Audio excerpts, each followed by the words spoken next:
Hi, my name is Srimanan Chandrasekharan, and I'll be talking about the latest trends in the banking industry. Given my experience with Barclays for the last few years, it makes perfect sense for me to delve into a little bit of detail on this subject. There's a raging debate going on about whether Amazon is going to plunge into the banking fray. So, if you're a C level executive at one of the large conventional brick and mortar banks, I'll be wary. I'll probably even be afraid. And what am I afraid of, right? Let's look at some of the top trends that are disrupting the banking sector. Number one is the concept of the digital only bank. So, in this day and age of the mobile bank, I'm not sure the millennials even grasp the concept of a web based banking interface on a desktop computer.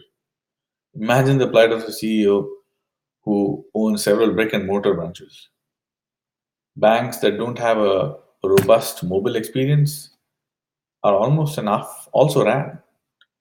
Not just that, customers are beginning to expect an integrated experience of being able to operate their checking account, saving accounts, make payments on their credit card, all from a single interface. Number two is the concept of APIs being the platform. Now, banks have traditionally made use of application programming interfaces for several years now. But API is a software middleman that connect applications, including mobile apps, to backend office IT systems, will will increasingly be used to connect new services. Banks are increasingly partnering with financial technology companies with open APIs. Part of that will be driven by regulatory requirements. For instance, the PSD2 is the second payment services directive designed by the countries of the European Union. And this will break the bank's monopoly on the user's data. This means that when you buy something, they they can make a payment for you without having to redirect you to another service like PayPal or Visa, which results in a lot more pleasing and seamless experience. For consumers who hold more than one account, the changes would also allow businesses to display all of their account information in one single place, similar to the service offered by Mint here in the US. Today, companies like Mint have to resort to very crude methods like screen scraping to get that information. Not anymore once it starts becoming available in a standard open API. Number three is security. So regulations like the PSD2 will no longer, no doubt, require much more stronger checks in terms of authenticating the customer when making payments online. Unless there are authentication methods that become a lot more robust, the possibility of fraud increases manifold.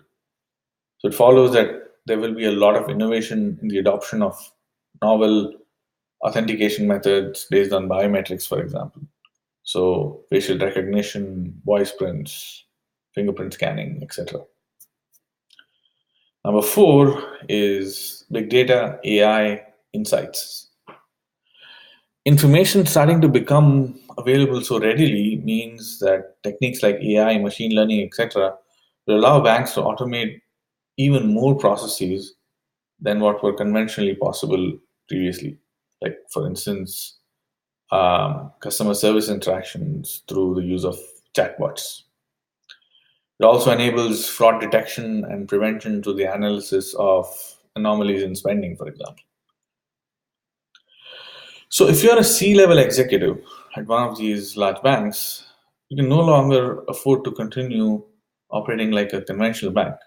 You have to start thinking like one of the large IT companies. So, you have to almost become the Amazon, the Google, and the Facebook, and the Netflixes of the world. So, this means that you have to adopt a product mindset hiring the right people to enable rapid delivery. It also means that you need to be promoting a large amount of automation in every facet of the work that you do. So this allows you to now deliver software into production really quickly, and then use the information there to feed back that into the product loop. So that allows you to rapidly keep innovating at pace, reliably and rapidly. Thank you.